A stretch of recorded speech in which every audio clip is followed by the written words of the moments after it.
My name's Sarah and I stay in Perth, and I work with my dad with his business RY Timber and my brother Ralphie and his business Charities Scotland. So I've worked in forestry now for about 8 years. I had a 2-year break in the middle where I went off and had 2 children. I was keen to get back out to work. I absolutely love my job, I love working outside, I love the industry, so I was dead keen to get back into working. So on this site, it's a small clear fell of larch and some hardwoods. So the guys have been in and felled the bigger trees with the saws, and then I've been on the harvester just processing up the heads. And then I'll jump on the forwarder and extract the timber from the wood out to roadside for the wagons to pick it up. Before I worked in forestry, I worked for an engineering company. The main reason I left that to come into forestry was to come and work outside. I think I got fed up that you're stuck inside all day, and especially in the winter it was dark when you got to work, it was dark when you left, and it's nice being outside.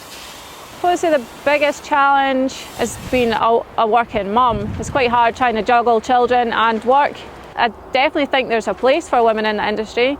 If you're hard working, you don't mind getting dirty, then yeah, go for it. Like, you'll manage fine. I love the variation of the work. Most of the jobs we do is smaller jobs, so you're not stuck on the same site for months and months.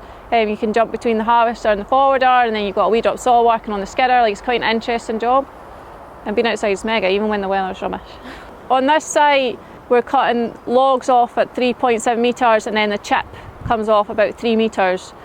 So I'll just process it through the harvesting head. If there's odd big branches, then I'll snide it up with the saw. When we first started, I never thought I'd drive the harvester.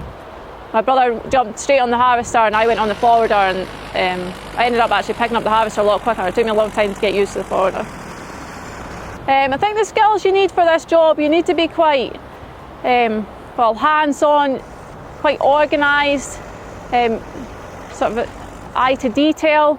You sort of need to notice what's going on with the machines. I absolutely love what I do. I wouldn't do any other job. I love the whole aspect of the work. When you leave a site, you've done like a good job and it looks nice. And then if you're taking down dangerous trees, that's even better, like risking somebody's house and things like that. But yeah, I love the whole bit of our industry and everything.